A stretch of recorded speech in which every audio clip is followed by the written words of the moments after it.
Bismillahirrahmanirrahim. Assalamualaikum warahmatullahi wabarakatuh. Ya, sahabat Dokastra, kembali lagi bersama kita di acara podcast santai insyaallah ya. Kali ini yang membersamai kita adalah Ustadz Faris Beki. Tapi insyaallah nama asli Ustadz Ahmad Faris Ustadz ya. Nah, yes. Ya Ustadz, sebelum Ustadz memperkenalkan diri Ustadz, kan kita harus sama-sama kenal dulu Ustadz ya. Jadi saya Albert Ramadhanina Ampun, asal Blitar. Jujur Ustadz, di sini saya masih baru karena menggantikan kakak kelas saya, Kak Amir Huwaidi. Beliau sekarang masih persiapan dakwah. Jadi saya bertugas menggantikan beliau sementara insyaallah. Makanya kalau agak sedikit kaku atau gimana ya apa Ustadz ya. Terus ya sekarang langsung saja Ustadz, silahkan Ustadz memperkenalkan diri Ustadz agar sahabat Dokastra tahu Ustadz Faris Beki. Mungkin ada yang belum tahu biar lebih tahu Ustadz ya. Terima kasih. Iya. Jadi panggil Albert ya. Iya, Albert. Baik. Bismillahirrahmanirrahim. Assalamualaikum warahmatullahi wabarakatuh. Waalaikumsalam. Alhamdulillah wassalatu ala rasulillah. Mas Albert, alhamdulillah saya bahagia bisa kembali ada di sini. Iya, alhamdulillah. Ini akrab banget sama saya ya. Saya tinggal di sini tahun 94 sampai 97 di sini. Jadi saya nyantri di sini alhamdulillah. Oh, alhamdulillah. Berarti yang bersamai Ustadz siapa Ustadz di sini? Masih angkatannya Ustadz siapa? Kalau ada yang di sini. Oke. Angkatan Ustadz Ukianus. Iya, Masya Allah. Jadi sekelas sama beliau gitu. Cuma tidak sampai selesai karena saya ikut ujian persamaan waktu itu karena harus berangkat ke Kairo. Akhirnya melanjutkan ke Kairo. Dan itu salah satu keputusan yang saya sesalkan, bahwa saya akhirnya tidak dapat selesai secara sempurna di institusi pendidikan yang punya sejarah luar biasa. Ini bagi saya sebenarnya sangat sedih. Malah Ustadz ya? Iya, Masya Allah. Dan saya bahagia ya, adik-adik saya di sini alhamdulillah hari ini perkembangannya luar biasa. Apa yang antum lakukan pada hari ini, mengikuti tantangan dalam kehidupan, ya memang begitu. Kita harus mengikuti bagaimana tren berlaku, membersamai mereka dan membawa Islam itu sebagai solusi. Antum yang bekerja di bidang broadcasting di pesantren seperti ini seperti Khalid bin Walid di zaman Nabi Sallallahu Alaihi Wasallam. Sebab panglima-panglima perang pada waktu itu memang pegang pedang. Tapi sekarang kan pedangnya adalah media dan perangnya adalah perang media kan? Opini. Nah, siapa yang menguasai media kan menguasai dunia. Jadi antum ini yang paling depan. Nah, jadi itu udah luar biasa sekali. Saya seusia antum ini nggak bisa ngapa-ngapain. Insyaallah. Baik. Ya, tapi semuanya kan ada tahapannya Ustadz ya. Ya, semua. Latar kabun tabaqan am tabaq. Kamu akan beranjak itu satu persatu. Jadi saya nggak percaya ya ada kesuksesan yang sifatnya eksponensial, langsung meledak, itu nggak mungkin. Nggak mungkin ya. Iya, kalau ikut sunnah Allah itu begitu. Karena itu kita nggak boleh ngelihat siapapun pada posisinya hari ini, kecuali kita melihat juga bagaimana dia bisa sampai kepada posisi itu yang paling penting. Kita kan kalau ngelihat orang sukses, kok bisa dia sukses begitu ya? Nah, jangan gitu, kita langsung pengen seperti itu, nggak bisa. Kita mesti lihat tahapan-tahapan dia sampai ke posisi itu tuh seperti apa. Jadi kita nggak berharap sesuatu yang instan, tidak. Kita berharap segala sesuatu berjalan lebih natural, organik, itu lebih awet daripada sesuatu yang sifatnya eksponensial tadi. Baik. Jadi mungkin Ustadz bisa berbagi tantangan-tantangan Ustadz pas untuk meraih sampai yang sekarang ini Ustadz. Mungkin yang lebih bermakna biar jadi motivasi buat kita semua Ustadz. Masya Allah, luar biasa. Pertama-tama saya merasa saya belum sampai kemana-mana. Artinya ini adalah jalan panjang, sebuah perjuangan yang mungkin masih sangat awal dan bukan saya yang mengakhiri. Artinya ini adalah merintis di awal yang kemudian akan diteruskan oleh generasi-generasi berikutnya. Dan kita nggak tahu generasi keberapa nanti yang akan mengantarkan umat ini kepada kebangkitan. Tapi kita harus bergerak. Umur kita kan nggak mungkin sepanjang umur Nabi Nuh alaihissalam yang berdakwah aja 950 tahun. Tapi apakah itu berarti kita harus berhenti untuk memulai? Tidak. Kita lakukan itu, gitu ya. Jadi tapi kalau kemudian pertanyaannya, bagaimana perjalanan saya sampai pada titik hari ini? Pertama, kita harus setia dengan tujuan. Dari dulu saya nyantri di sini, saya itu sudah punya cita-cita ya. Saya ingin jadi dosen dan penulis. Alhamdulillah dua-dua itu tercapai. Tapi dalam perjalanan berikutnya saya tahu bahwa menjadi penulis, menjadi dosen itu hanya mengisi salah satu dari puzzle-puzzle kehidupan. Tapi banyak sekali yang harus kita isi berikutnya, bukan hanya berkaitan dengan profesi-profesi formal, tapi juga bagaimana mengisi tantangan-tantangan dakwah di tengah masyarakat yang lebih beragam. Iya. Jadi lumayan berat Ustaz ya. Tantangan-tantangan hidup. Ya, sebab kalau kita sudah tidak merasa berat, kita harus menambah beban. Kalau gym kan begitu. Anda kalau fitness, massa otot itu baru kebentuk kalau sekiranya ada rasa berat. Ketika kita sudah biasa pada berat 2 kg, kita harus meningkat jadi 3, nambah lagi. Ya begitu beban kehidupan itu untuk menambah massa otot biar kita lebih kuat menjalani kehidupan. Iya. Masya Allah. Ya, seperti yang saya ketahui, Ustadz adalah seorang dosen, penulis, sekaligus motivator. Tapi mungkin Ustadz kegiatan Ustadz sekarang itu dari tidur sampai tidur lagi Ustadz. Ya baik. Jadi selain resminya sebagai dosen, saya juga mengisi di banyak lembaga-lembaga pemerintahan, kemudian di komunitas-komunitas hijrah, ya, kalangan-kalangan urban lah khususnya. Jadi orang-orang Muslim di kota-kota besar, baik offline atau online. Ya, baik off air atau on air. Jadi sudah sejak berapa tahun ini ya, saya aktif di televisi. Awalnya itu di Trans TV. Sebelumnya lagi sebenarnya di Antv. Ya, di acara Cahaya Pagi. Setelah itu saya di Trans TV di acara Islam Itu Indah bersama para asatidz lain. Ya. Masya Allah. Kemudian akhirnya di Trans 7 merintis satu program acara dari awal ya, kita punya program namanya Hikmah.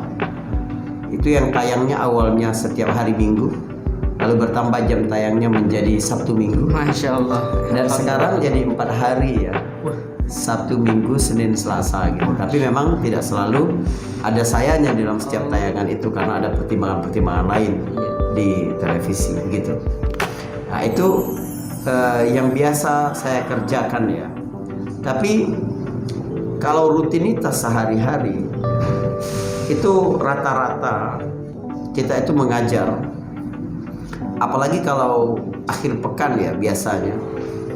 Itu kita harus keluar rumah sekitar 40 menit sebelum waktu subuh. Jadi jam 4 kurang itu kita sudah siap-siap untuk mengajar kajian subuh, dan itu jauh gitu ya, dan itu jauh di Jakarta Anda tahu. Kemudian ada kajian duha lagi, setelah itu biasanya ada kajian lagi jelang zuhur, setelah itu ada kajian zuhur, ada kajian petang maghrib gitu. Jadi ada 4-5 gitu sehari sekitar ya rata-rata. Kalau hari kerja itu sekitar 3, tapi Sabtu Minggu itu bisa 4 atau 5 begitu. Kadang juga harus keluar kota, ya maraton begitu. Kayak kemarin sebelum kesini juga ada beberapa kota gitu. Dan nanti akan safar lagi insya Allah awal Ramadan ini saya di United States di Amerika. Masya Allah. Tahun lalu insya Allah tahun lalu kita dakwah di Australia gitu. Sebelumnya ada undangan di Qatar ya, tapi visa rekan dai satu lagi nya nggak keluar sehingga nggak jadi gitu. Tapi kita keliling begitu karena kita senang melihat apa kebutuhan-kebutuhan umat di bumi yang berbeda itu untuk kita dapat frame besar tantangan dakwah itu seperti apa itu benar. Berarti pokok pembahasan kita dari yang saya telaah berarti tantangan dakwah Ustaz, tantangan dakwah di masa milenial ini Ustaz. Kira-kira apa saja Ustaz? Ya, baik. Bagus sekali ini pertanyaan. Jadi kita ini kan harus bergerak. Itu based on problem. Masalahnya apa? Baru kita mengambil tempat, ruang mana yang bisa kita isi. Dan itu kan sejalan dengan Islam sebagai solusi bagi kehidupan. Jadi kalau kita gagal membaca persoalan di tengah masyarakat, kita nggak bakal bisa. Sekarang kalau kita tanya, apa persoalan dakwah pada hari ini Ustaz? Orang yang mengerti agama saja sedikit. Iya kan? Sedikit. Persoalannya kita cepat sekali mengangkat orang lain menjadi ustaz. Iya. Dengan keilmuan yang sangat terbatas. Saya terus terang ya, orang kalau nggak ngerti bahasa Arab nggak layak jadi ustaz. Ya gimana mau mengajar manusia? Sementara seluruh sumber ini dari bahasa Arab. Gitu. Iya kan? Harus benar-benar memiliki pemahaman yang baik tentang Al-Quran. Nggak boleh baca terjemahan. Tentang hadis nggak boleh baca terjemahan. Kalau jadi dai saja bisa. Tapi kalau jadi ustadz, jadi kiai, itu berbeda. Nah, tantangan kita di dunia dakwah ini yang pertama adalah sumber daya manusia itu sendiri sedikit. Yang mengerti itu sedikit. Di antara yang sedikit itu, yang kemudian melihat persoalan-persoalan di tengah masyarakat apa, itu lebih sedikit lagi. Jadi kita harus lihat problem di tengah masyarakat itu apa. Kalau saya punya kemampuan terbatas, saya sadar kalau saya harus nge-grab mad'u yang lebih besar, itu kesulitan. Maka saya cari yang dekat dengan tempat saya adalah orang-orang urban, orang-orang di kota besar. Maka yang kita lakukan riset adalah persoalan-persoalan orang-orang di kota besar. Jadi orang yang di kota-kota besar itu punya persoalan yang kompleks sekali. Mereka misalnya punya ketidakseimbangan dalam kesuksesan, imbalance in success. Jadi tidak balance dalam kesuksesan di bidang pekerjaan mereka, karir mereka, bisnis mereka melaju pesat. Tapi di bidang pengetahuan mendasar tentang agama, persoalan spiritualitas mereka, emosional mereka, intelektualitas mereka, sosial mereka, bahkan finansial pun mereka bermasalah. Bermasalah itu maksudnya begini, mereka punya uang tapi mereka konsumtif. Mereka tidak tahu bagaimana menggunakan uang itu lebih produktif. Kurang pengelolaannya. Begitu juga fisik, psikol. Mereka nggak tahu bagaimana menjaga kesehatan fisiknya. Baik diet makanan atau olahraga yang teratur. Sehingga dianggap menjaga kesehatan itu sebagai sesuatu yang mahal. Harus ke fitness, harus makan suplemen, harus obat-obatan yang mahal-mahal. Padahal ada hal-hal yang sebenarnya sesuai dengan tuntutan agama. Asal pola makan kita sama seperti Nabi, caranya kita mendekati seperti itu, insya Allah kan lebih sehat. Begitu juga pola hidup. Maka persoalan-persoalan ini harus kita jawab. Orang kota itu punya persoalan itu berbeda banget dengan orang-orang kota besar orang-orang urban. Itu berbeda dengan orang-orang yang hidup di kota kecil. Mereka itu tantangannya luar biasa. Misalnya, mereka banyak yang bekerja suami istri karena beban hidup kuat besar. Artinya waktu mereka bersama anak itu sedikit sekali. Mereka harus keluar rumah itu sebelum matahari terbit. Anak-anak mereka belum bangun atau baru siap-siap. Jadi siapa yang membersamai anaknya terus? Para asisten rumah tangga yang pendidikannya sangat bawah. Lalu mereka punya tuntutan agar anak-anaknya itu menjadi anak yang pintar, anak yang disiplin, anak yang sementara mereka menyerahkannya kepada orang tidak berpendidikan, kan begitu. Maka kita perlu menjawab persoalan-persoalan urban itu dari sisi agama seperti apa. Nggak apa-apa yuk kerja, nggak apa-apa kamu, tapi bagaimana mengoptimalkan waktu bersama anak. Bagaimana kamu tahu bahwa sesibuk apapun persoalanmu di luar rumah, itu mengurangi sedikit pun tanggung jawabmu sebagai orang tua. Mereka tetap orang tua yang bertanggung jawab, akan ditanya oleh Allah Subhanahu wa taala hal itu. Itu yang paling penting. Belum lagi persoalan-persoalan mereka di jalan raya, itu kan stres. Orang di Jakarta itu stres. Iya. Orang Surabaya Kalau orang udah macet tuh Ustaz. Iya. Iya. Iya. Pulang ke rumah, coba akhirnya ribut sama istri untuk hal-hal yang sepele gitu. Dan banyak lagi. Di tempat kerja bagaimana budaya kerja yang saling menyingkirkan, saling siku satu sama lain, atau peluang untuk korupsi atau apa, itu kan harus kita dampingi. Kita percaya nggak Islam ini sebagai solusi? Ya harus percaya. Harus percaya. Ya, harus percaya. Maka kita harus buktikan bahwa Islam itu Sebagai satu solusi bagi kasus korupsi, bagi kasus penyalahgunaan wewenang, Iya. bagi kasus flexing, ya, pamer kekayaan bagi anak-anak pejabat dan lain-lain sebagainya. Dan mereka dapat melihat Islam itu sebagai obat itu perlu kemasan khusus. Mereka itu memusuhi agama karena mereka nggak kenal agama. Iya, kan. Tapi kalau kita dapat berikan ruang kepada mereka, ya, dapat memandang agama itu sebagai sesuatu yang ini yang aku butuhkan, mereka akan menerima insya Allah. Nah, tantangan dakwah di situ. Tak kenal maka tak sayang Ustaz ya. Betul. Manusia itu memusuhi sesuatu yang dia tidak kenal. Iya. Gitu. Jadi tantangan kita itu yang pertama cara menghadapinya dengan kepekaan kita Ustaz ya. Kepekaan kita terhadap lingkungan. Betul. Betul. Kepekaan kita terhadap persoalan-persoalan, kepekaan kita terhadap mad'u, terhadap audiens kita. Iya. Kan begitu. Lihat Nabi berdakwah ketika kembali dari Taif di kebun anggur milik Utbah dan Syaibah bin Rabi'ah. Yang mengantarkan anggur itu adalah Adas, pelayan dari Rabi'ah. Ya, Utbah, pelayan dari Utbah dan Syaibah. Nabi tanya, ya, begitu Utbah itu melihat Nabi keletihan memberi anggur, Nabi makan itu kan Nabi bilang Bismillahirrahmanirrahim. Adas kan terkejut, dia pernah dengar itu loh di kampungnya, karena dia berasal dari kampung Nabi Yunus. Dia sudah dengar Bismillahirrahmanirrahim, tapi dia tahu ucapan itu bukan ucapan orang Quraisy. Jadi begitu begitu Adas dengar itu, Adas bilang begini ke Nabi, hadzal kalam ma yaquluhu Quraisy. Kata-kata ini tidak dikatakan orang-orang Quraisy. Nabi melihat ini salah dakwah. Berarti dia punya sesuatu yang tidak kosong banget. Masya Allah. Iya. Tapi apakah Nabi langsung memberitahu dia arti Bismillahirrahmanirrahim, adab makan harus baca Bismillahirrahmanirrahim? Oh enggak harus begitu. Enggak boleh tergesa-gesa dalam dakwah. Tapi bagaimana Nabi memulai dakwah? Coba lihat. Nabi memulai dengan bertanya kepada Adas, min aina anta wa madinuka? Kamu dari mana dan agamamu apa? Subhanallah. Awal dakwah itu ta'aruf. Kita harus kenal dulu. Kenapa Nabi tanya kamu dari mana dan apa agamamu? Kenapa? Ini dalam sekali. Dan dakwah harus begitu. Harus riset tentang siapa audiens kita. Kenapa Nabi tanya kamu dari mana? Sebab cara ngadepin orang Jawa dengan cara ngadepin orang Makassar beda. Beda jauh. Cara ngadepin orang Papua dengan ngadepin orang Sumatera beda. Cara ngadepin orang Betawi, orang Sunda beda. Jadi kita mesti tahu dulu psikologi setiap tempat yang berbeda. Nabi tanya kamu dari mana? Lalu Nabi tanya apa keyakinanmu sebelum ini?